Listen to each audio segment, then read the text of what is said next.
박정우 씨, 요즘 기억력도 안 좋으시다면서요? 회의실이 조용해졌어요. 12명의 시선이 저에게 집중되었죠. 나이가 드시면 이해력도 떨어지고 판단력도 예전 같지 않아요.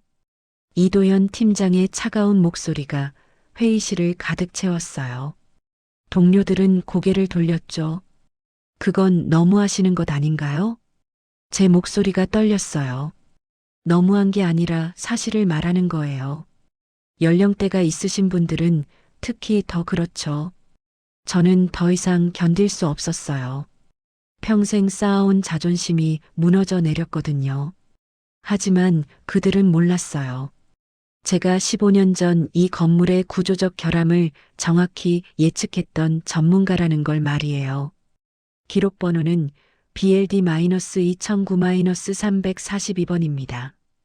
감사실에서 제가 말한 정확한 번호를 듣고 김 감사관이 놀라워했어요. 어떻게 그렇게 정확히 기억하세요? 진실은 결국 기록으로 증명되었어요. 이야기를 시작하기 전에 구독과 좋아요를 부탁드립니다. 구독과 좋아요는 영상 제작에 많은 도움과 힘이 됩니다. 안녕하세요. 저는 박정우라고 합니다. 올해 59이죠.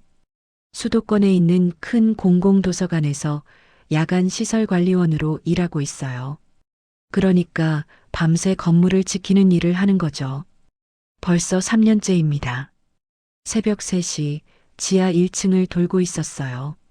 형광등 불빛이 차가운 복도를 따라 걸었습니다. 발걸음 소리만 텅 빈 공간에 울렸죠. 이맘때면 도서관은 완전히 조용해져요. 밤늦게 공부하던 학생들도 모두 집으로 돌아간 뒤거든요. 저는 이 시간이 좋습니다. 아무도 저를 쳐다보지 않아서요. 낮에는 다르죠. 직원들이 지나갈 때면 시선을 피해요. 그냥 밤에 문 지키는 노인 정도로 생각하는 것 같아요.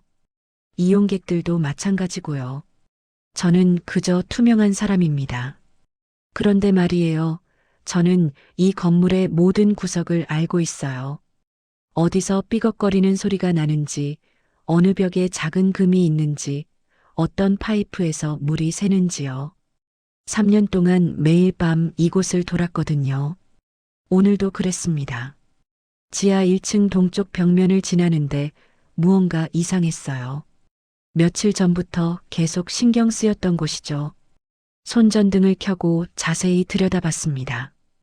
역시나 균열이 있었어요. 가늘지만 분명한 금이었죠. 며칠 새 조금 더 길어진 것 같았습니다. 손가락으로 살짝 만져봤어요. 벽면이 미묘하게 울렸죠. 이상해요. 이 건물이 그리 오래되지도 않았는데 말이에요. 15년 정도 된 건물이거든요. 이런 균열이 생길 이유가 없어요. 그런데 저는 아무 말도 하지 않았습니다. 늘 그래왔거든요. 예전에 한번 말해본 적이 있어요. 화장실 수도꼭지에서 물이 새고 있다고요. 그때 낙 근무자가 저를 쳐다보며 말했죠. 아, 네. 확인해 보겠습니다. 하지만 일주일이 지나도 고쳐지지 않았어요. 그래서 다시 말했더니 이번엔 귀찮다는 표정을 지었죠. 그런 사소한 거 말고 중요한 일만 보고해 주세요. 그 이후론 입을 다물었습니다. 어차피 제 말을 귀담아 듣지 않으니까요. 새벽 4시가 되어 1층으로 올라갔어요. 열람실을 천천히 돌면서 의자는 제자리에 있는지, 책상 위에 남겨진 물건은 없는지 확인했습니다.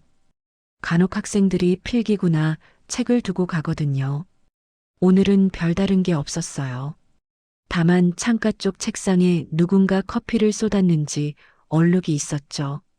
청소함에서 걸레를 가져와 깨끗하게 닦았습니다. 이런 일을 하면서 저는 가끔 생각해요. 과연 제가 필요한 사람일까 하고요.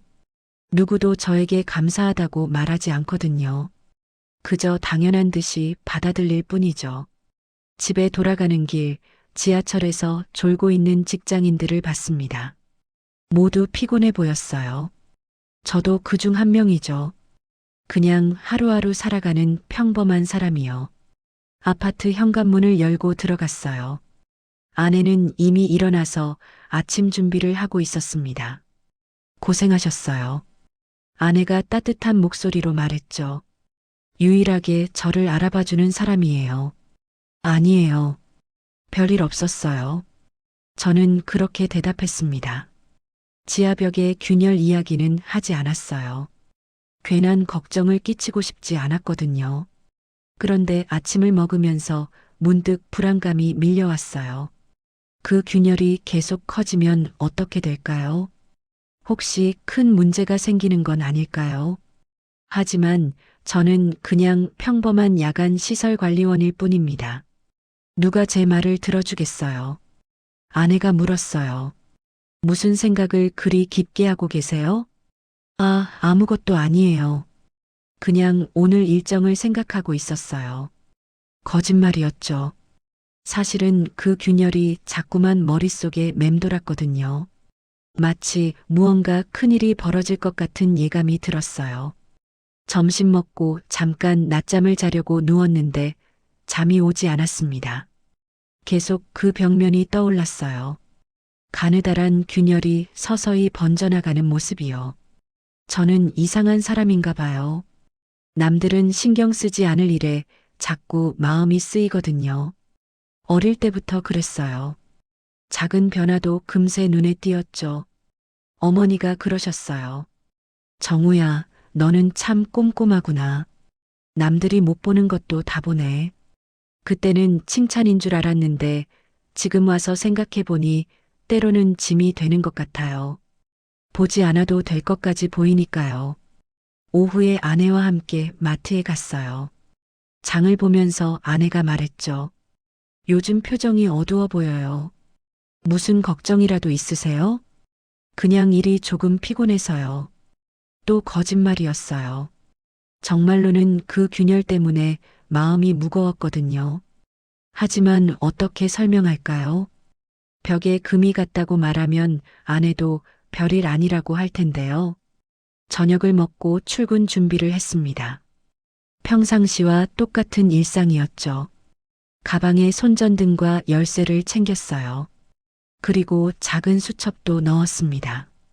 혹시 모르니까 뭔가 기록해둘 필요가 있을 수도 있거든요. 도서관에 도착해서 인수인계를 받았어요. 낮 근무자가 간단히 말했죠. 별다른 일 없었어요. 수고하세요. 그리고는 서둘러 퇴근했습니다. 저에게 인사조차 제대로 하지 않았어요. 늘 그래요. 저는 그냥 배경 같은 존재니까요. 밤 10시 본격적인 순찰을 시작했습니다. 먼저 2층부터 차근차근 돌았어요. 열람실과 서고, 화장실까지 샅샅이 확인했죠. 그리고 나서 지하로 내려갔습니다.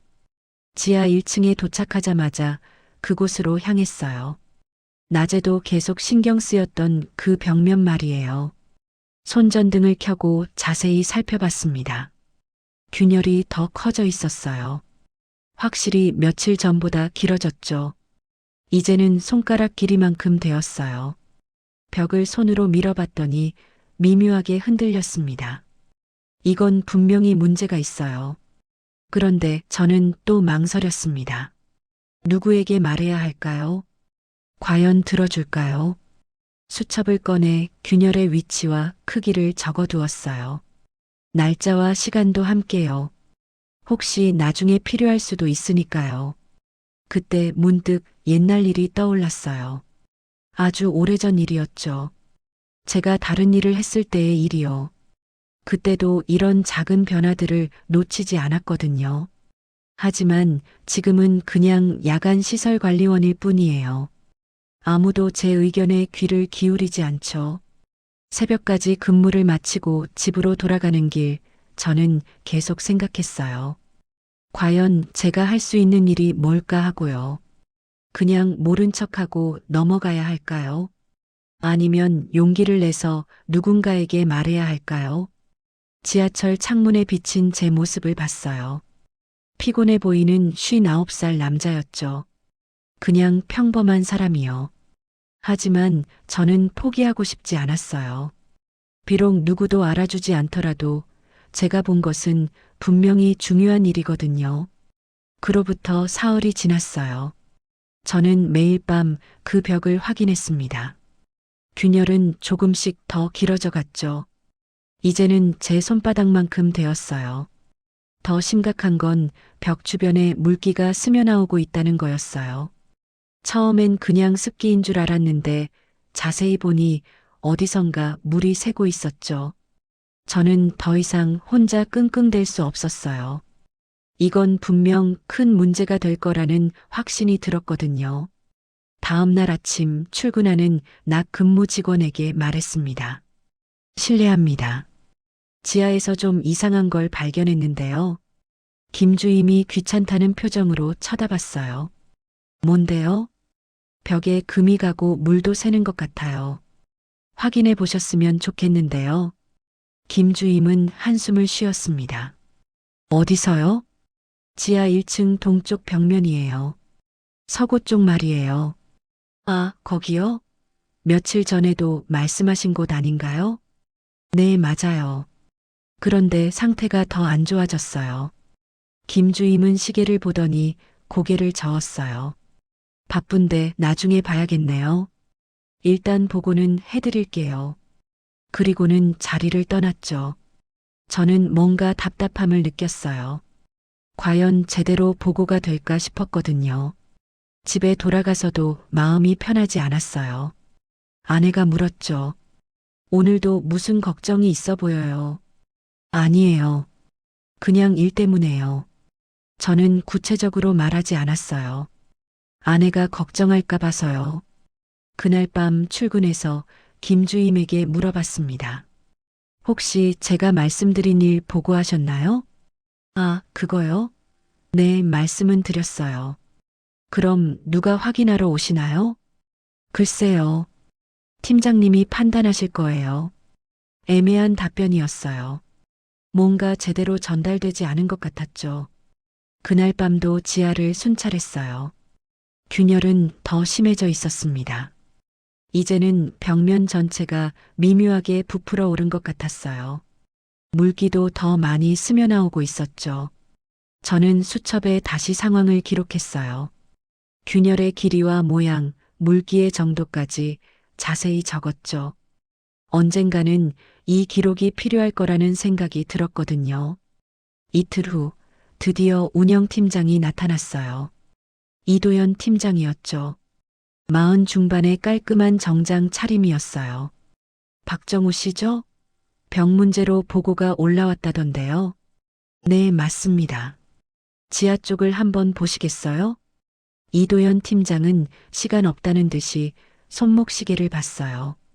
직접 볼 필요 있나요? 대충 설명해 주세요. 그게 말로는 설명이 어려워서요. 직접 보시는 게 좋을 것 같은데요. 팀장은 한숨을 쉬더니 따라왔어요. 하지만 표정이 영 못마땅해 보였죠. 지하에 도착해서 문제의 벽을 보여드렸어요. 손전등으로 균열 부분을 비춰드렸죠. 여기 보시면 금이 가 있고요. 이 부분에서 물이 새고 있어요. 이도현 팀장은 대충 훑어보더니 고개를 저었어요. 이 정도는 뭐 별거 아닌 것 같은데요? 아니에요. 며칠 새 계속 커지고 있어요. 처음에는 이렇게 크지 않았거든요. 건물이 조금 낡으면 이런 일은 흔해요. 너무 예민하게 생각하지 마세요. 팀장의 목소리에는 짜증이 섞여 있었어요. 저를 귀찮게 구는 늙은이 정도로 보는 것 같았죠. 그런데 팀장님, 이 물은 어디서 오는 걸까요? 위에 화장실이나 급수시설이 있나요? 글쎄요. 습기일 수도 있고요. 습기치고는 너무 많은 것 같은데요. 이도현 팀장이 저를 쳐다봤어요. 뭔가 불쾌하다는 표정이었죠. 박정우 씨, 너무 신경 쓰지 마세요. 이런 건 전문가가 판단할 문제예요. 그럼 전문가분을 불러서 확인해 보시는 건 어떨까요? 그럴 필요까지는 없을 것 같은데요. 경미한 수준이니까요. 저는 당황스러웠어요. 어떻게 이 정도를 경미하다고 할 수 있을까요? 하지만 계속 커지고 있어요. 혹시 구조적인 문제는 아닐까요? 팀장의 표정이 더욱 차가워졌어요. 박정호 씨, 나이 드시면 이런 걸 더 예민하게 받아들이시는 경향이 있어요. 너무 걱정하지 마세요. 그 말에 저는 할 말을 잃었어요. 마치 제가 늙어서 판단력이 흐려진 사람 취급을 당하고 있는 느낌이었거든요. 팀장은 서둘러 지하에서 나갔어요. 저 혼자 남겨졌죠. 그날 밤 내내 마음이 무거웠어요. 제가 너무 예민한 걸까요? 정말 별일 아닌 걸까요? 하지만 다음 날 밤 그 의구심은 확신으로 바뀌었어요. 균열이 또 커져 있었거든요. 이제는 팔길이만큼 길어졌어요. 그리고 벽면 곳곳에서 물이 뚝뚝 떨어지고 있었죠. 저는 급히 사진을 찍었어요. 핸드폰으로 여러 각도에서 촬영했죠. 증거를 남겨둬야 한다는 생각이 들었거든요. 이번에는 좀 더 강하게 말해야겠다고 마음먹었어요. 이건 분명히 심각한 문제니까요. 다음 날 아침 김주임에게 다시 말했습니다. 어제 팀장님이 오셨는데 상황이 더 심해졌어요. 다시 한번 보고해 주실 수 있나요? 김주임은 피곤한 표정을 지었어요. 또요? 팀장님이 별거 아니라고 하셨잖아요. 하지만 정말 위험할 수 있어요. 사진도 찍어뒀는데 보여드릴까요? 사진까지 찍으셨어요? 너무 예민하신 거 아닌가요? 김주임까지 저를 그런 식으로 보는군요. 저는 점점 답답해졌어요. 주임님, 정말 심각해요. 혹시 큰 사고로 이어질 수도 있어요. 알겠어요. 일단 팀장님께 다시 말씀드려 볼게요. 하지만 김주임의 어조에서 별로 적극적이지 않다는 걸 느꼈어요. 그날 밤 저는 더 자세히 그 부분을 조사해 봤어요. 물이 새는 양을 측정하고 균열의 패턴도 살펴봤죠. 그러다가 이상한 걸 발견했어요. 균열이 단순히 세월이 지나서 생긴 게 아니라 뭔가 외부 요인에 의한 것 같았거든요. 균열의 방향이 너무 직선적이었어요. 마치 인위적인 충격에 의해 생긴 것 같았죠. 그 순간 제 머릿속에 오래된 기억이 스쳐 지나갔어요. 아주 예전에 제가 했던 일과 관련된 기억이었죠. 그때도 이런 패턴을 본 적이 있었거든요. 하지만 지금의 저는 그냥 야간 시설 관리원일 뿐이에요. 아무도 제 전문 지식에 관심을 갖지 않죠. 며칠이 더 지났어요. 균열은 계속 커져갔고 물도 더 많이 새기 시작했어요. 이제는 바닥에 물웅덩이까지 생겼죠. 저는 다시 보고했어요. 이번에는 이도현 팀장에게 직접 전화를 걸었어요. 팀장님, 지하벽 상황이 더 악화됐어요. 또 그 이야기예요? 박정우 씨, 너무 신경 쓰지 말라고 했잖아요. 하지만 물이 계속 새고 있어요. 바닥까지 젖었어요. 물 정도야 닦으면 되잖아요. 팀장의 말에 저는 기가 막혔어요. 어떻게 이런 식으로 넘어갈 수 있을까요? 팀장님, 이건 정말 심각한 문제예요. 전문가 분을 불러서 확인해 보셔야 해요. 박정우 씨, 솔직히 말씀드리면 나이 드신 분들이 이런 걸 과도하게 걱정하시는 경우가 많아요. 너무 예민하게 반응하지 마세요. 또 나이 이야기였어요. 저를 판단력 없는 노인으로 치부하고 있는 거죠. 그럼 제가 찍은 사진이라도 보시겠어요? 굳이 볼 필요 없어요. 제가 직접 봤잖아요. 팀장은 전화를 끊어버렸어요. 저는 허탈했죠. 그날 밤 저는 지하에서 오랫동안 서 있었어요. 균열과 물이 새는 벽 앞에서 말이에요. 분명히 뭔가 큰 문제가 있어요. 이건 단순한 노후화가 아니에요. 하지만 아무도 제 말을 들어주지 않아요. 저는 혼자 중얼거렸어요. 이건 분명 단순한 일이 아니야. 벽에 손을 대고 다시 한번 자세히 살펴봤어요. 균열의 패턴, 물이 새는 방향, 벽면의 변형 정도까지 모든 걸 머릿속에 새겨뒀죠.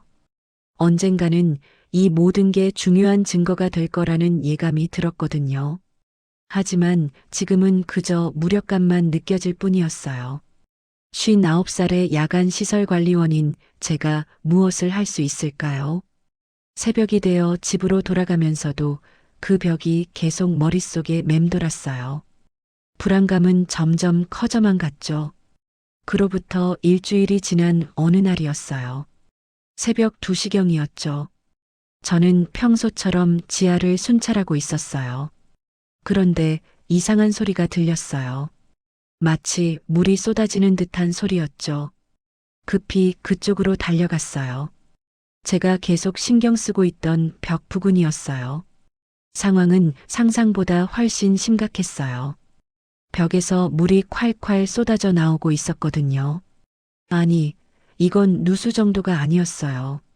완전히 터진 거였죠. 지하 바닥이 순식간에 물바다가 되었어요. 서구 쪽으로도 물이 번져가고 있었죠.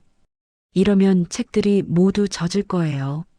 저는 급히 총무과에 전화를 걸었어요. 여보세요. 지하에서 큰 누수 사고가 났어요. 빨리 오셔야겠어요. 하지만 야간이라 아무도 받지 않았어요.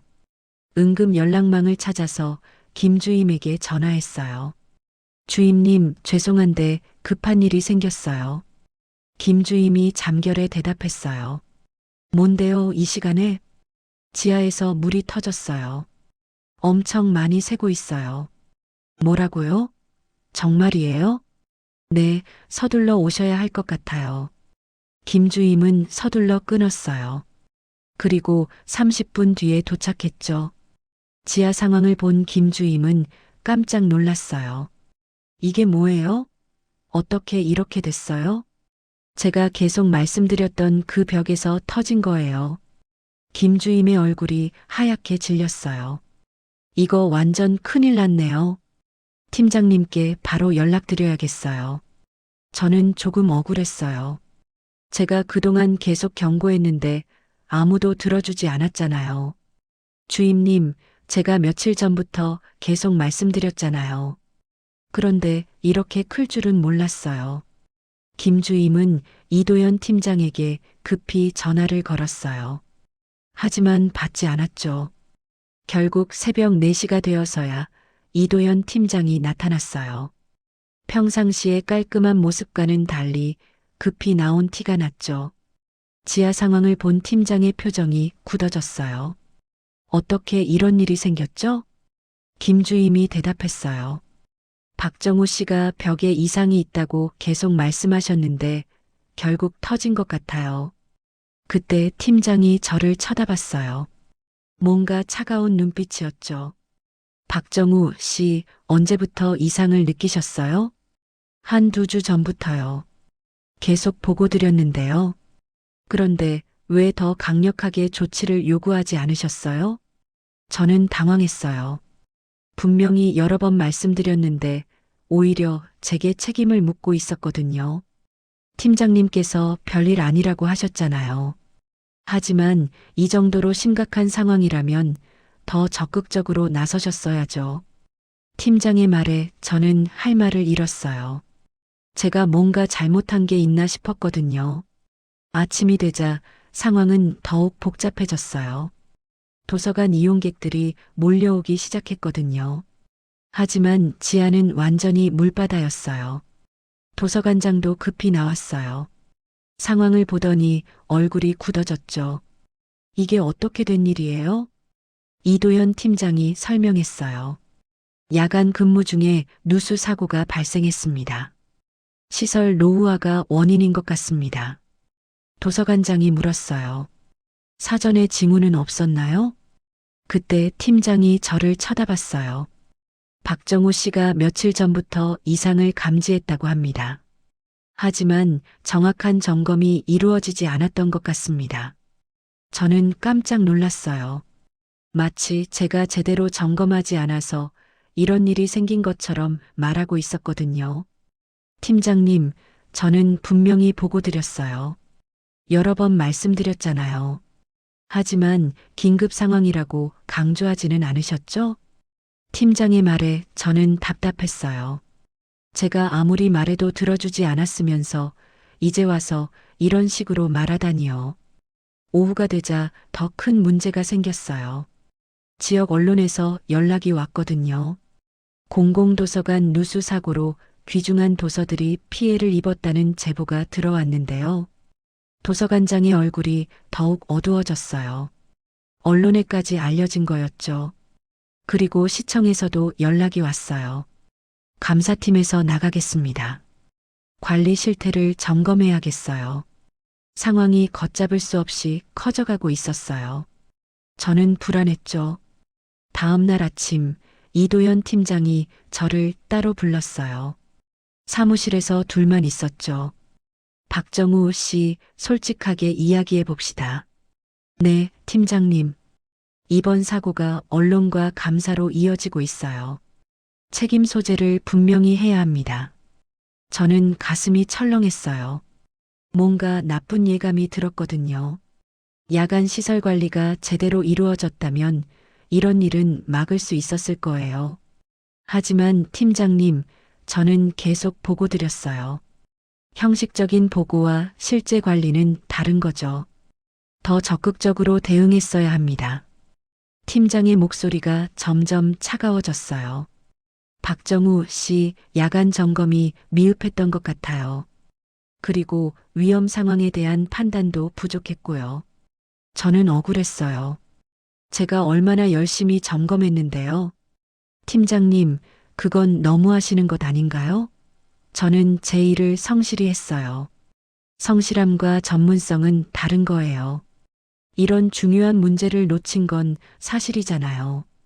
팀장은 파일을 꺼내더니 저에게 보여줬어요. 감사팀에서 요구한 자료예요. 야간 점검 일지와 시설 관리 기록이죠. 저는 그 파일을 들여다봤어요. 제가 작성한 점검 일지들이 있었죠. 여기에 특이사항 없음이라고 계속 적혀 있네요. 벽 균열은 언제부터 발견하셨다고 했죠? 2주 전쯤부터요. 그런데 왜 일지에는 기록하지 않으셨어요? 저는 당황했어요. 정말로 점검 일지에는 특이사항을 기록하지 않았었거든요. 별도로 수첩에만 적어뒀었죠. 구두로 보고 드렸잖아요. 공식 기록이 없으면 보고한 걸로 인정받기 어려워요. 팀장의 말에 저는 할 말을 잃었어요. 뭔가 함정에 빠진 기분이었거든요. 박정우 씨, 이번 일로 시청 감사도 나오고 언론에서도 주목하고 있어요. 책임자가 있어야 해요. 그 순간 저는 깨달았어요. 팀장이 저를 희생양으로 만들려고 한다는 걸 말이에요. 팀장님, 그런 식으로 하시면 안 되죠. 박정우 씨 현실을 받아들이세요. 야간 관리 책임은 분명히 당신에게 있어요. 팀장의 목소리가 단호했어요. 더 이상 협상할 여지가 없다는 듯이요. 저는 억울해요. 분명히 여러 번 말씀드렸는데요. 하지만 공식적인 절차를 따르지 않았잖아요. 그리고 위험성을 제대로 평가하지도 못했고요. 저는 무력감에 빠졌어요. 아무리 억울해도 이미 상황은 정해진 것 같았거든요. 내일부터 업무에서 배제됩니다. 감사가 끝날 때까지요. 팀장이 차갑게 말했어요. 그날 밤 저는 집에서 잠을 이룰 수 없었어요. 아내가 걱정스럽게 물어봤죠. 무슨 일이에요? 얼굴이 너무 안 좋아 보여요. 직장에서 좀 문제가 생겼어요. 어떤 문제인데요? 저는 모든 상황을 설명했어요. 벽에 균열을 발견했던 것부터 누수 사고, 그리고 오늘 팀장과의 대화까지요. 아내가 분노했어요. 그게 당신 잘못이에요? 계속 보고했는데 무시한 건 그 사람들 아닌가요? 하지만 공식 기록이 없다네요. 그럼 증거는 없는 거예요? 저는 문득 생각났어요. 제 수첩에 기록해둔 것들과 핸드폰으로 찍은 사진들 말이에요. 있어요. 제가 따로 기록해뒀어요. 하지만 과연 그것만으로 제 억울함을 풀 수 있을까요? 이미 상황은 저에게 불리하게 돌아가고 있었거든요. 다음 날부터 저는 출근하지 않았어요. 아니, 출근 정지를 당한 거였죠. 집에 있으면서 뉴스를 봤어요. 지역 방송에서 도서관 누수 사고를 다뤘더군요. 관리 부실로 인한 사고로 추정된다는 멘트가 나왔어요. 마치 제가 제대로 관리하지 않아서 생긴 일처럼 보도되고 있었죠. 저는 점점 절망감에 빠져갔어요. 이대로 가면 저는 모든 책임을 뒤집어 쓰고 해고당할지도 몰랐거든요. 밤이 되어 잠자리에 누워서도 계속 그 벽이 떠올랐어요. 제가 처음 균열을 발견했던 그 순간부터 지금까지의 모든 일들이 머릿속을 맴돌았죠. 과연 제가 뭔가 잘못한 게 있을까요? 아니면 정말로 희생양이 된 건일까요? 어둠 속에서 저는 혼자만의 싸움을 시작해야 한다는 걸 깨달았어요. 일주일 후, 저는 다시 출근하라는 연락을 받았어요. 감사가 어느 정도 마무리되었다는 거였죠. 아침 8시 도서관에 도착했어요. 평상시보다 이른 시간이었어요. 이도현 팀장이 직원 회의가 있다고 했거든요. 회의실에는 도서관 직원들이 모여 있었어요. 총 12명 정도였죠. 저는 뒤쪽 구석 자리에 앉았어요. 이도현 팀장이 앞에서 말을 시작했어요.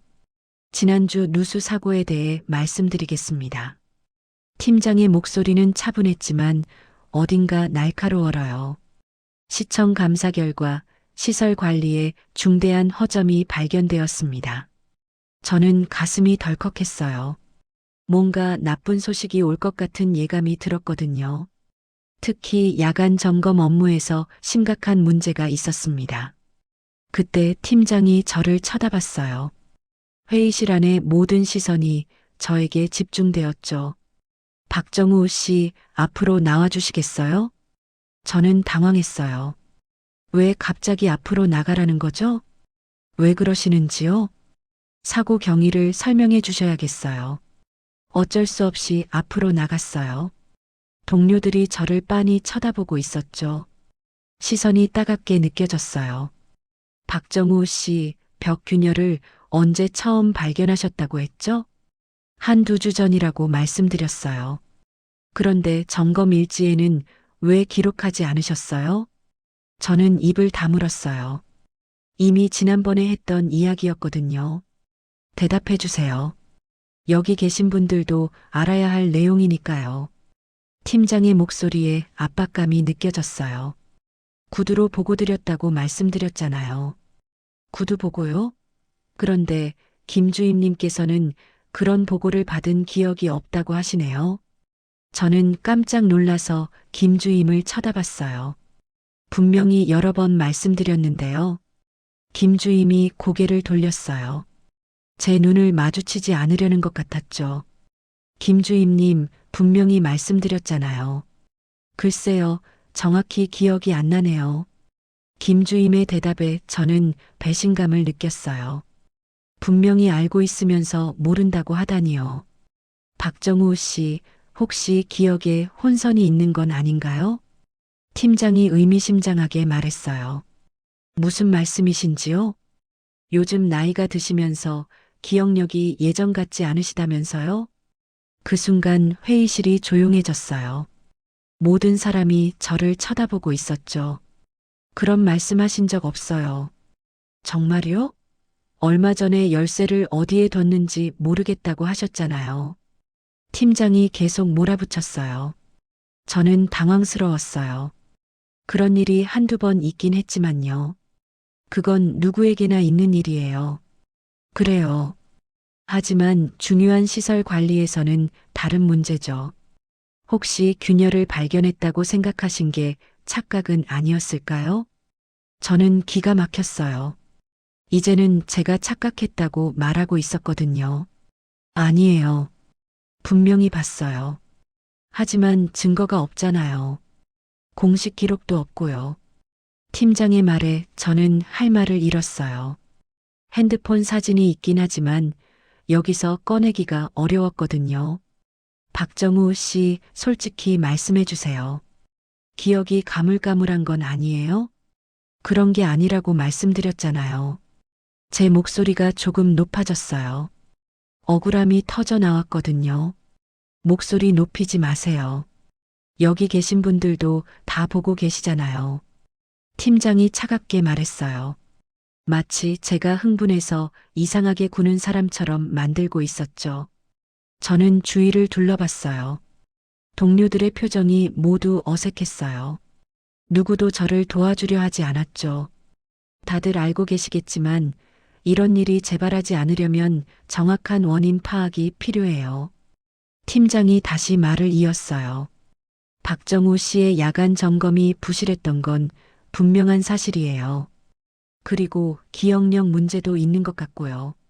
저는 더 이상 참을 수 없었어요. 팀장님, 너무 심하시는 거 아닌가요? 심한 게 아니라 사실을 말하는 거예요. 나이가 드시면 이해력도 떨어지고 판단력도 예전 같지 않아요. 그 말에 제 가슴이 무너져 내리는 것 같았어요. 59살이라는 나이가 갑자기 부끄러워졌거든요. 앞으로는 더 세심한 관리가 필요할 것 같습니다. 특히 연령대가 있으신 분들은요. 팀장이 마지막 한마디를 던졌어요. 완전히 저를 무능한 노인으로 못 박아버린 거였죠. 회의가 끝나고 저는 자리로 돌아왔어요. 아무도 말을 걸지 않았어요. 마치 제가 전염병 환자라도 되는 양 피하는 것 같았죠. 점심시간에도 혼자 먹었어요. 평상시에는 김 주임과 함께 먹곤 했는데 오늘은 다른 테이블에 앉더군요. 오후 내내 저는 멍하니 있었어요. 일에 집중이 되지 않았거든요. 계속 아침에 있었던 일이 머릿속을 맴돌았죠. 특히 팀장이 한 말들이 가슴을 찔렀어요. 기억력이 나쁘다. 나이가 들어서 판단력이 떨어진다. 이해력이 부족하다. 정말 그런 걸까요? 제가 정말 늙어서 무능해진 걸까요? 저녁 6시 퇴근 시간이 되었어요. 평상시보다 일찍 나왔죠. 더 이상 그 자리에 있고 싶지 않았거든요. 도서관 앞 계단에서 발걸음이 멈췄어요. 집으로 바로 가기가 싫었어요. 아내에게 오늘 있었던 일을 어떻게 말할까요? 계단에 앉아서 멍하니 하늘을 봤어요. 구름이 느리게 흘러가고 있었죠. 문득 아버지 생각이 났어요. 돌아가시기 전 마지막 몇 년은 정말 힘들어 하셨거든요. 사람들이 자꾸 늙었다고 잊어버린다고 말할 때마다 상처받아 하셨죠. 그때는 이해하지 못했어요. 왜 그런 말에 그렇게 마음 아파하시는지요. 하지만 지금은 알겠어요. 나이가 든다는 건 이런 거였어요. 평생 쌓아온 자존심이 한순간에 무너지는 거였죠. 저는 정말 실수를 한 걸까요? 균열을 제대로 보지 못한 걸까요? 아니면 기억이 왜곡된 걸까요? 갑자기 모든 게 확신이 서지 않았어요. 제가 그동안 옳다고 생각했던 것들이 다 틀렸을 수도 있겠다는 생각이 들었거든요. 1시간 정도 그렇게 앉아 있었을까요? 해가 서서히 지고 있었어요. 집에 도착해서 아내가 반갑게 맞아줬어요. 어떻게 일찍 오셨어요? 일이 일찍 끝나서요. 저는 거짓말을 했어요. 오늘 있었던 일을 말하기가 너무 창피했거든요. 저녁을 먹으면서도 계속 우울했어요. 아내가 눈치챘는지 물어봤죠. 무슨 일 있으세요? 표정이 너무 어두워 보여요. 아니에요. 그냥 피곤해서요. 또 거짓말이었어요. 사실은 마음이 너무 아팠거든요. 밤에 잠자리에 누워서도 잠이 오지 않았어요. 계속 오늘 일이 떠올랐죠. 특히 동료들이 저를 바라보던 시선이 잊혀지지 않았어요. 동정하는 듯한, 그러면서도 거리를 두는 듯한 그런 시선이요. 저는 이제 정말 늙은 걸까요? 더 이상 필요 없는 사람이 된 걸까요? 새벽 2시쯤 잠에서 깼어요. 악몽을 꾼 것 같았죠. 식은땀이 나고 있었어요. 화장실에 가서 거울을 봤어요. 거기에 비친 제 모습은 정말 늙어 보였어요. 주름진 얼굴, 빠진 머리카락, 탁해진 눈빛. 언제부터 이렇게 늙었을까요? 언제부터 사람들이 저를 이상하게 보기 시작했을까요? 거울 속에 제가 낯설게 느껴졌어요. 마치 제가 아닌 다른 누군가 같았거든요. 그때 문득 생각이 났어요. 제가 예전에 했던 일 말이에요. 그때는 사람들이 제 의견을 존중해 줬었거든요. 제 전문 지식을 인정해 줬고요. 하지만 지금은 그냥 늙은 야간 시설 관리원일 뿐이에요. 아무도 제 말에 귀를 기울이지 않죠. 그렇게 새벽까지 뒤척이다가 겨우 잠이 들었어요.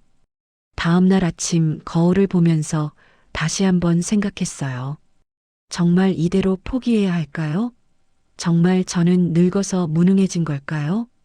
아니에요. 저는 분명히 그 균열을 봤어요. 제 기억이 틀렸을 리가 없어요.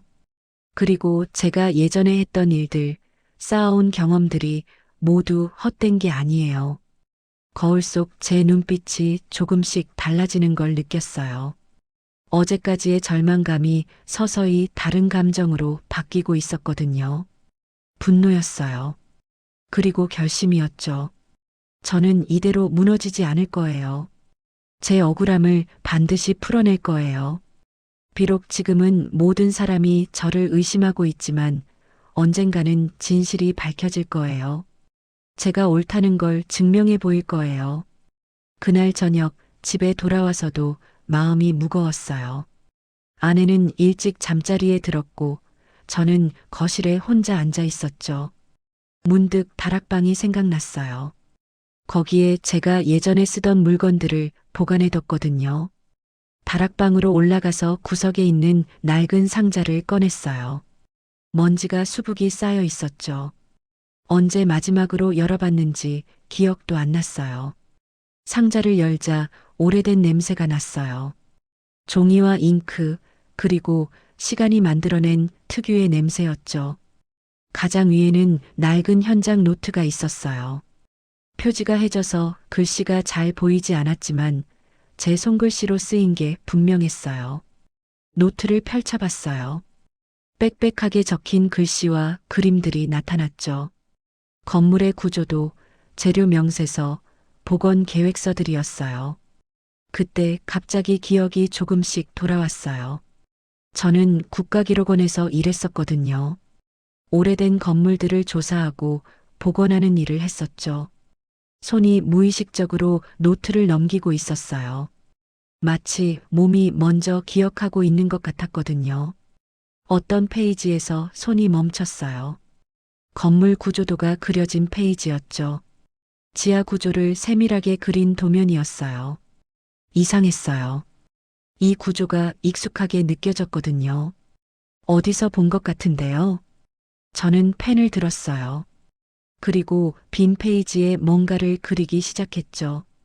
제 손이 저절로 움직였어요. 도서관 지하의 구조였어요.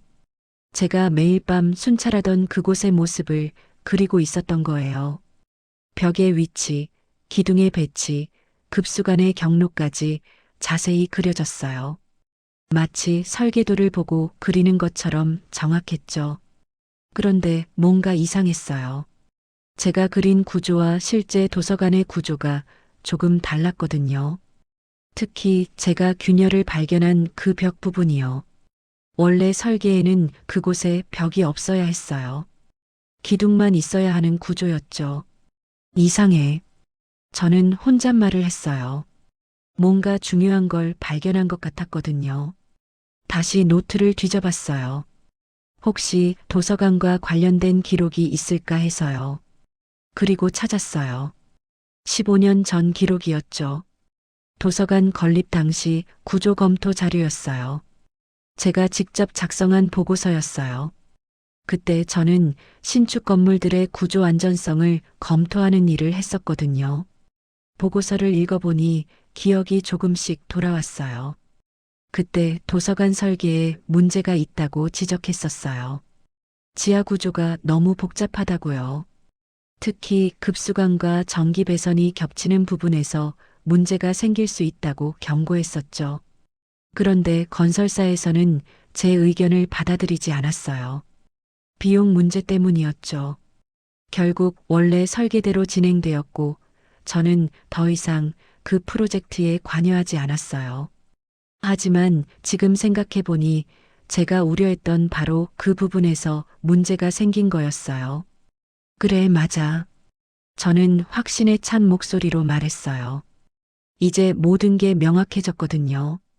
도서관 지하의 그 벽은 나중에 추가로 설치된 거였어요.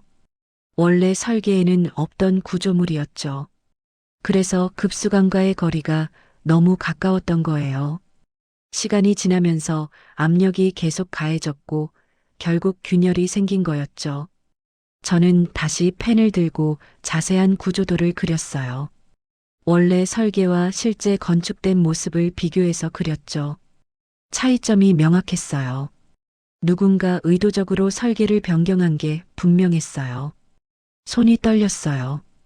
흥분 때문이었죠. 드디어 진실을 찾은 것 같았거든요. 제가 지난 몇 주 동안 발견한 균열은 우연이 아니었어요. 구조적 결함에 의한 필연적인 결과였던 거죠. 그리고 저는 그걸 정확히 예측했던 사람이었어요. 15년 전의 말이에요. 노트를 다시 정리하면서 생각했어요. 이제 어떻게 해야 할까요? 이 자료들로 제 억울함을 풀 수 있을까요? 사람들이 믿어줄까요? 하지만 확실한 건 제가 틀리지 않았다는 거였어요. 제 기억도 제 판단도 정확했던 거죠. 비록 지금은 모든 사람이 저를 의심하고 있지만 진실은 언젠가 드러날 거예요. 제 손은 아직도 기억하고 있었어요. 전문가였던 시절의 감각을 말이에요. 상자를 다시 정리하면서 마음이 한결 가벼워졌어요. 이제 싸울 준비가 된 것 같았거든요. 다음 날 아침 저는 일찍 일어났어요. 마음속에 확고한 결심이 서 있었거든요. 어젯밤 찾아낸 자료들을 다시 한번 정리했어요. 국가기록원 시절의 현장 노트, 도서관 구조 검토 보고서, 그리고 제가 새로 그린 구조도까지요. 모든 게 명확했어요. 도서관 지하에서 일어난 누수 사고는 불법 구조 변경 때문이었죠. 아내가 일찍 나가는 저를 보며 물었어요. 오늘은 왜 이렇게 일찍 나가세요? 좀 급한 일이 있어서요. 저는 자세한 설명 대신 그렇게 말했어요. 아직 확실하지 않은 상황에서 괜한 기대를 주고 싶지 않았거든요. 시청으로 향했어요. 감사팀이 아직 조사를 진행하고 있다는 얘기를 들었거든요. 시청 건물에 도착해서 민원실에서 물어봤어요. 감사팀에서 도서관 누수 사고를 조사한다고 들었는데 어디로 가면 될까요? 3층 감사실로 가시면 돼요. 3층에 도착해서 감사실 문을 두드렸어요. 가슴이 두근거렸죠. 들어오세요. 중년 남성이 문을 열어줬어요. 김 감사관이라고 자기소개를 했죠. 무슨 일로 오셨나요? 도서관 누수 사고와 관련해서 말씀드릴 게 있어요. 김 감사관의 표정이 진지해졌어요. 혹시 박정우 씨세요? 야간 시설관리원이신? 네, 맞습니다. 아, 그러시군요. 마침 연락드리려던 참이었어요. 몇 가지 확인할 게 있거든요. 감사실에는 김 감사관 외에도 2명이 더 있었어요. 모두 정장을 입은 공무원들이었죠. 앉으세요. 차라도 한 잔 드실까요? 아니에요, 괜찮습니다. 김 감사관이 파일을 꺼내더니 말했어요. 도서관 측에서 제출한 자료를 검토해 봤는데 몇 가지 의문점이 있어요. 저는 귀를 기울였어요. 시설 점검 기록을 보면 특이사항이 없다고 계속 기록되어 있는데 정말 사전 징후가 전혀 없었나요? 그게 아닙니다. 저는 분명히 여러 번 보고했어요. 김 감사관이 고개를 갸우뚱했어요. 하지만 공식 기록에는 없는데요. 구두로 보고했는데 기록하지 않았나 봐요. 그렇다면 구체적으로 언제부터 이상을 느끼셨나요? 저는 제가 준비해온 자료를 꺼냈어요. 감사관님, 이걸 좀 보시겠어요? 김 감사관이 제가 그린 구조도를 들여다봤어요. 이게 뭔가요? 도서관 지하의 실제 구조입니다. 이걸 언제 그리신 건가요? 어젯밤에요. 제가 예전에 했던 일과 관련이 있어서요. 김 감사관의 표정이 궁금해졌어요. 어떤 일을 하셨다는 건가요? 저는 국가기록원에서 건축물 구조 분석 일을 했었어요. 15년 전에 이 도서관 건립 당시 구조 검토도 했었고요. 김 감사관이 다른 감사관들과 눈을 마주쳤어요. 그러시군요. 그럼 구체적으로 어떤 문제가 있다는 건가요? 저는 자신 있게 말했어요. 원래 설계와 실제 건축된 모습이 다릅니다. 지하 동쪽 벽은 원래 설계에 없던 구조예요. 어떻게 그런 걸 아시는 거죠? 제가 당시 검토했던 원본 설계도를 기억하고 있어요. 그리고 여기 제가 작성했던 보고서도 있고요. 저는 오래된 보고서를 보여줬어요. 김 감사관이 자세히 들여다봤죠. 이게 정말 박정우 씨가 작성하신 건가요? 네, 맞습니다. 여기 제 서명도 있어요. 김 감사관이 보고서 내용을 읽어봤어요. 여기 보니까 지하 구조에 문제가 있을 수 있다고 지적하셨네요. 그렇습니다. 급수관과 구조물 사이 거리가 너무 가깝다고 경고했었어요. 그럼 이번 사고가 그 때문이라는 말씀이신가요? 저는 그렇게 생각해요. 누군가 원래 설계를 무단으로 변경한 것 같아요. 김 감사관의 표정이 심각해졌어요. 혹시 원본 설계도가 어디에 보관되어 있는지 아세요? 국가기록원에 있을 거예요. 기록 번호는 BLD-2009-342번입니다. 저는 정확히 기억하고 있는 번호를 말했어요. 김 감사관이 깜짝 놀라더군요. 어떻게 그렇게 정확히 기억하세요? 제가 직접 관리했던 파일이거든요. 김 감사관이 동료와 뭔가 속삭이더니 말했어요. 확인해 볼게요. 시간이 좀 걸릴 것 같은데요. 괜찮습니다. 기다리고 있을게요. 2시간쯤 지나서 김 감사관이 돌아왔어요. 손에는 두꺼운 파일을 들고 있었죠. 박정우 씨, 정말 놀라운데요. 말씀하신 번호로 찾아보니까 정말 있더라고요. 김 감사관이 파일을 펼쳐 보여줬어요. 이게 원본 설계도예요. 그리고 이게 박정우 씨가 작성하신 검토 보고서고요. 저는 오랜만에 보는 제 옛 작업을 들여다봤어요. 추억이 새록새록 떠올랐죠. 그런데 정말 이상해요. 현재 도서관 구조와 원본 설계가 다르네요. 김 감사관이 놀라워했어요. 지하 동쪽 부분에 추가로 벽이 설치되어 있어요.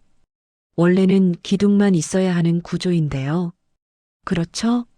제가 말씀드린 게 바로 그 부분이에요. 그럼 누가 언제 이렇게 변경한 건가요?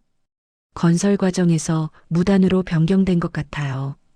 아마 비용을 절약하려고요. 김 감사관이 다른 자료들을 뒤져봤어요. 여기 공사 관련 서류들을 보니까 이상한 점이 많네요. 어떤 점이요? 예산 사용 내역이 불분명해요. 그리고 구조 변경에 대한 승인 기록도 없고요. 저는 가슴이 두근거렸어요. 진실이 서서히 드러나고 있었거든요. 혹시 그때 건설을 담당했던 업체가 어디인지 아세요? 김 감사관이 서류를 확인했어요. 여기 보니까, 지금 도서관 운영을 맡고 있는 회사네요. 어떤 회사요? 이도현 팀장이 있는 그 회사 말이에요. 그 순간 모든 퍼즐이 맞춰지는 느낌이었어요. 그럼 이도현 팀장이 당시 공사에도 관여했다는 말씀이신가요? 그런 것 같네요. 여기 서류에 이름이 나와 있어요. 김 감사관이 더 자세히 조사해 봤어요. 이상해요. 원래 예산보다 절반밖에 안 들었다고 되어 있는데요. 그럼 나머지 예산은 어떻게 된 건가요? 그걸 지금 확인하고 있는 중이에요. 오후가 되자 다른 감사관도 합류했어요. 이번엔 회계 전문가였죠. 박정우 씨께서 제공해 주신 정보 덕분에 중요한 걸 발견했어요. 뭘 발견하셨나요? 당시 공사에서 부정한 예산 집행이 있었던 것 같아요. 구조 변경을 통해 비용을 절약하고 차액을 빼돌린 흔적이 보여요. 저는 놀랐어요. 예상보다 훨씬 큰 문제였거든요. 그리고 이번 누수 사고도 그런 불법 구조 변경 때문에 생긴 것으로 보여요. 김 감사관이 정리해서 말했어요. 박정우 씨가 예측하신 게 정확했어요. 15년 전부터 이 문제를 지적하셨던 거군요. 그때 감사실 문이 열렸어요. 이도현 팀장이 들어왔죠. 감사관님, 급히 와달라고 연락받았는데요. 이도현 팀장은 저를 보고 깜짝 놀랐어요. 박정우 씨는 왜 여기 계시는 거죠? 김 감사관이 대답했어요. 중요한 정보를 제공해 주셨어요. 어떤 정보요? 도서관 지하 구조에 관한 정보예요. 원래 설계와 다르다고 하시네요. 이도현 팀장의 얼굴이 굳어졌어요. 그런 얘기는 처음 듣는데요. 박정우 씨 무슨 근거로 그런 말씀을 하시는 거예요? 저는 차분히 대답했어요.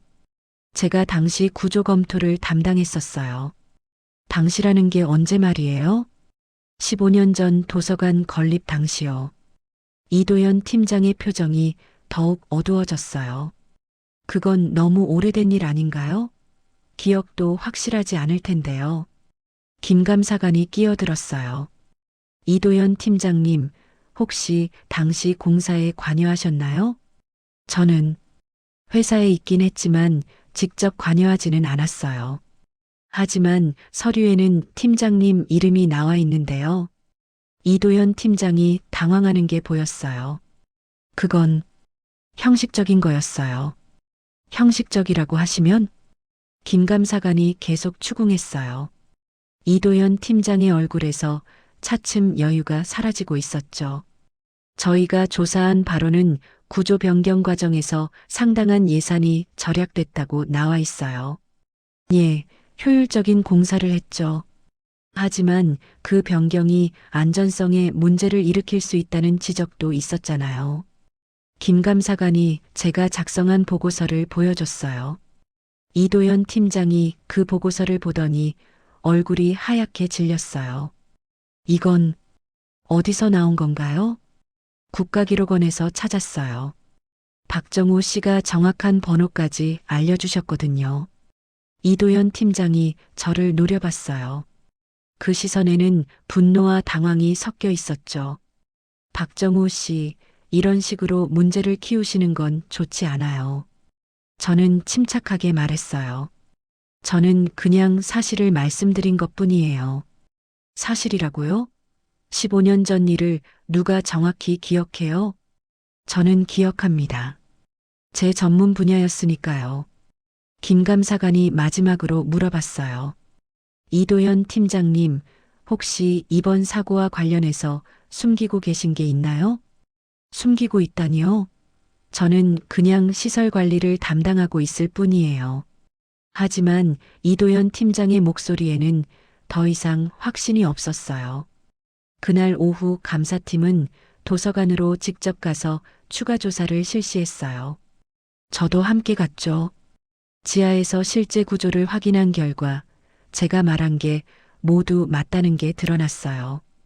불법 구조 변경, 예산 횡령, 그리고 그로 인한 안전성 문제까지요. 김 감사관이 저에게 말했어요. 박정우 씨 덕분에 큰 문제를 발견했어요. 정말 고마워요. 그때까지 저를 의심하던 사람들의 표정이 완전히 바뀌었어요. 특히 이도현 팀장의 얼굴은 절망에 가득 차 있었죠.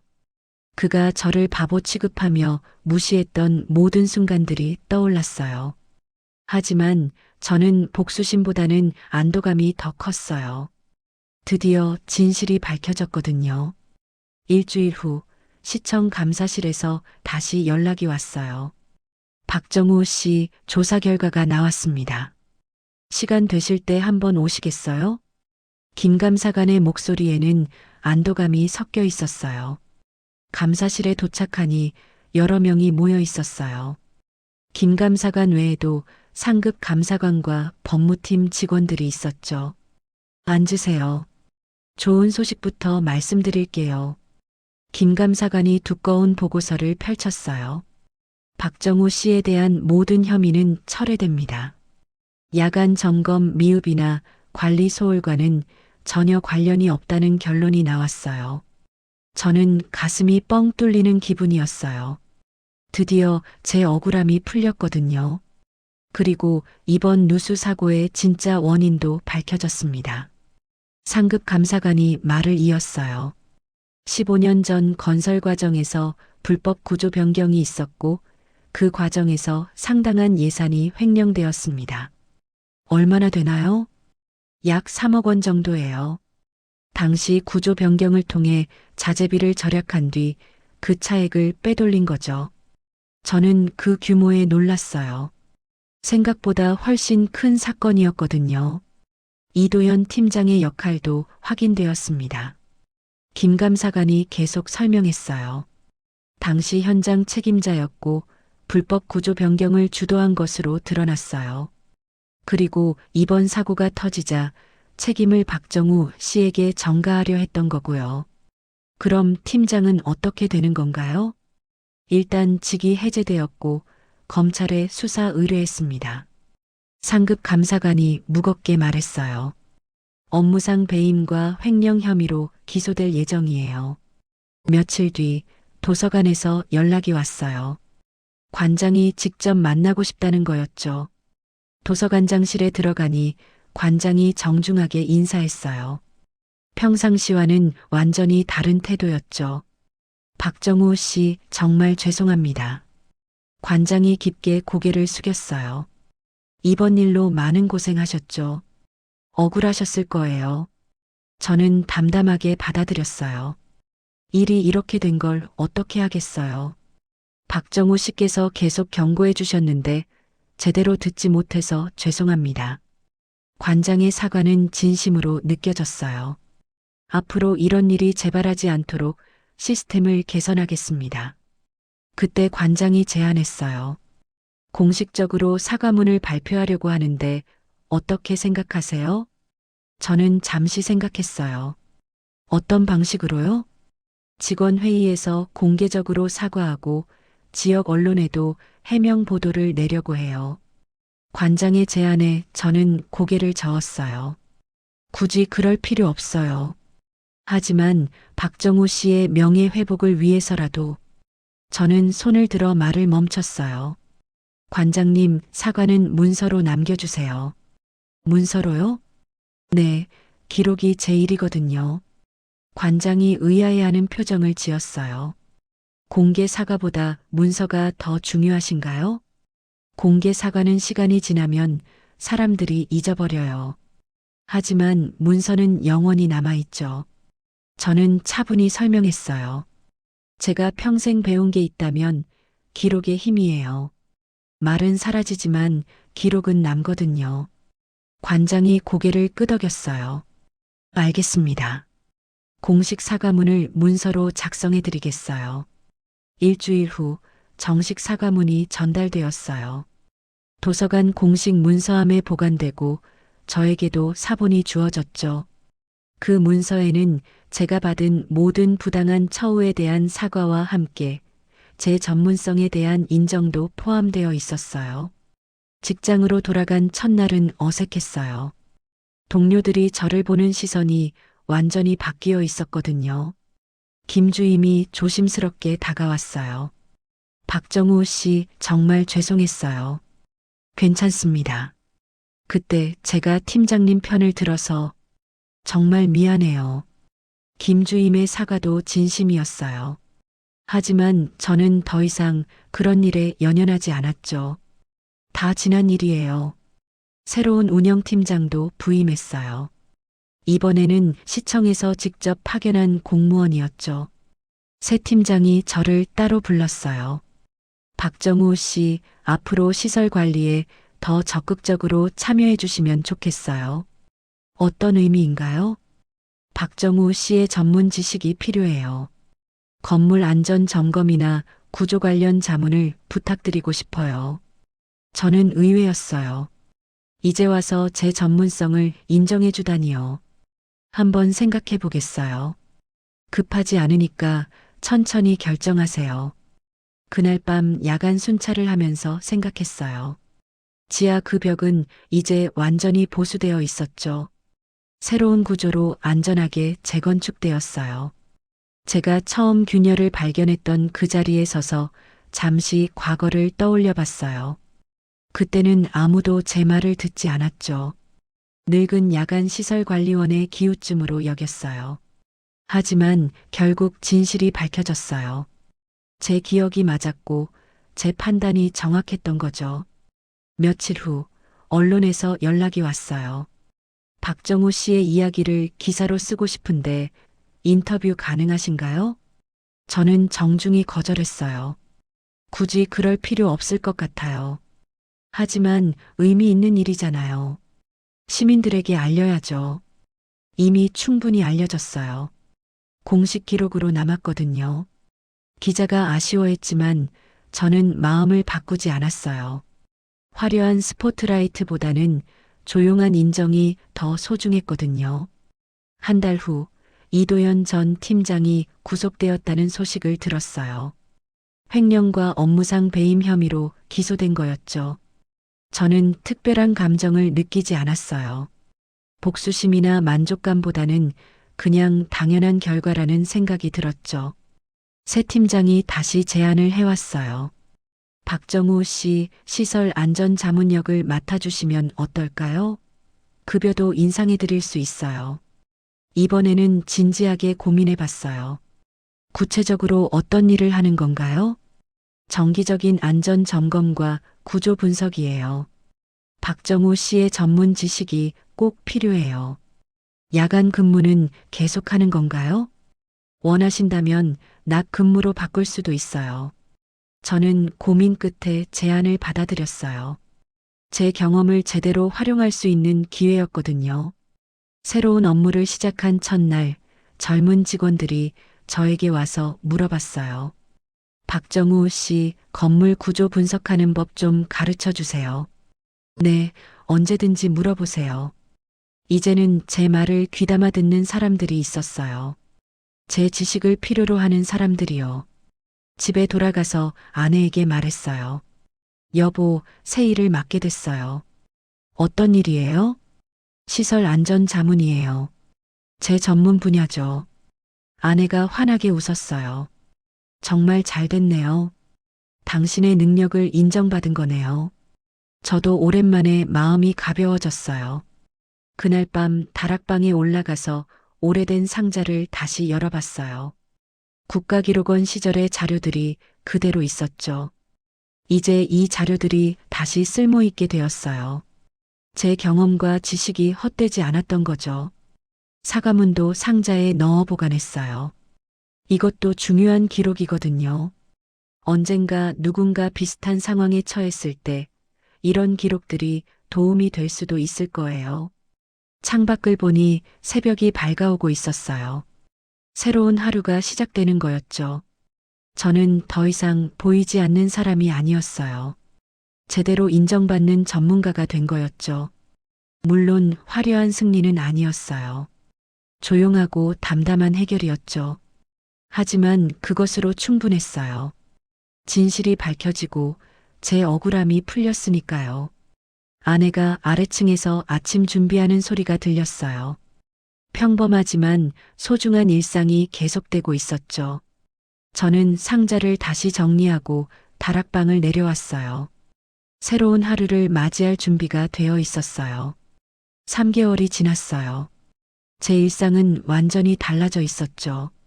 오전 9시 도서관 시설관리실에 출근했어요.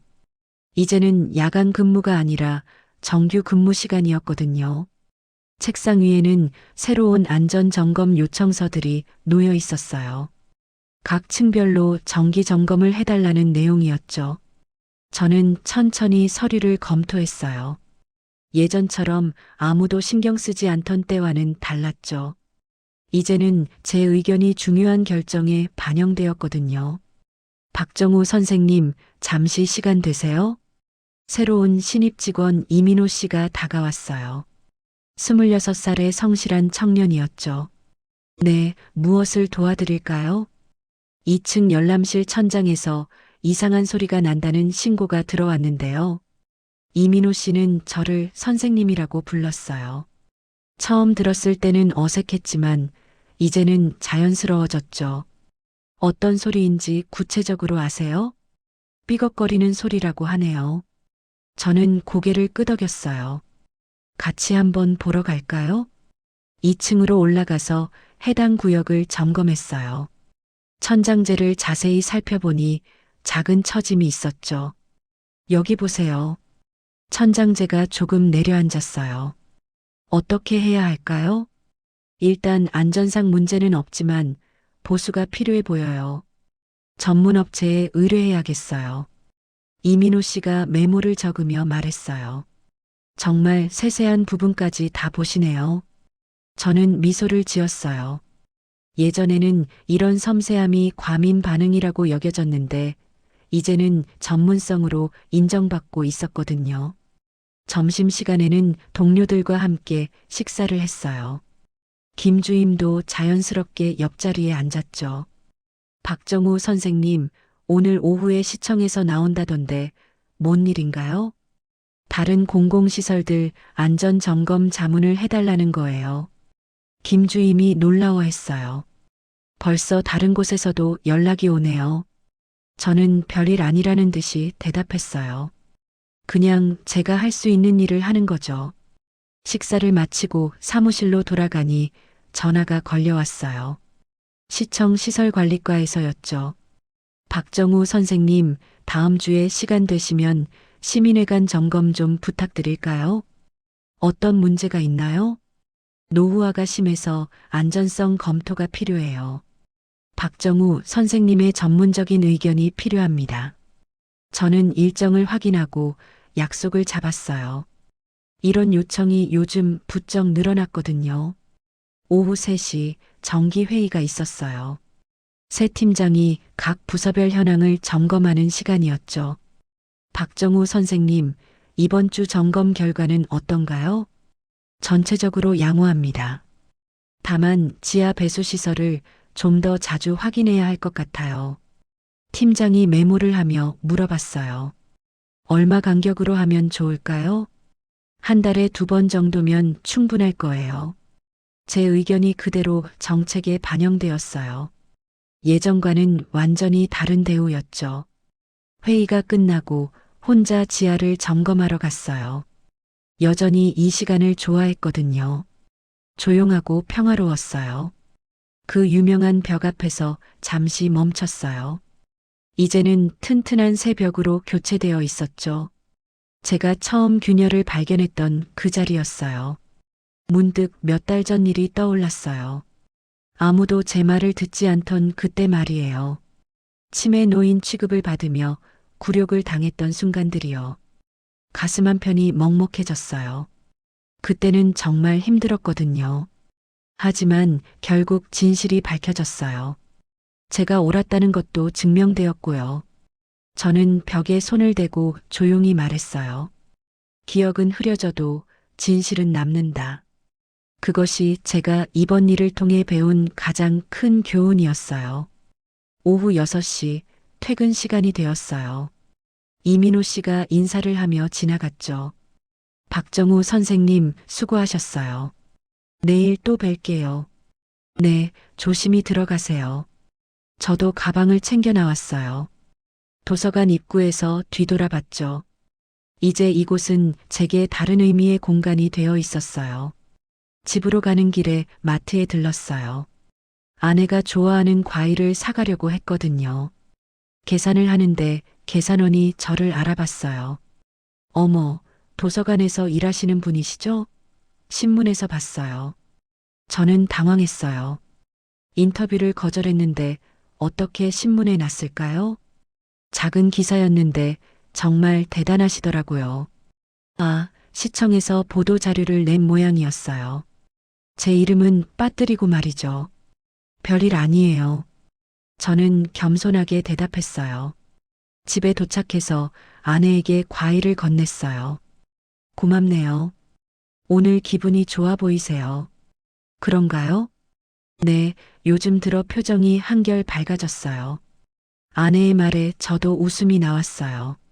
정말 마음이 가벼워진 것 같았거든요. 저녁을 먹으면서 아내가 물어봤어요. 요즘 일이 재미있으세요? 네, 제가 할 수 있는 일을 하고 있어요. 그게 제일 중요하죠.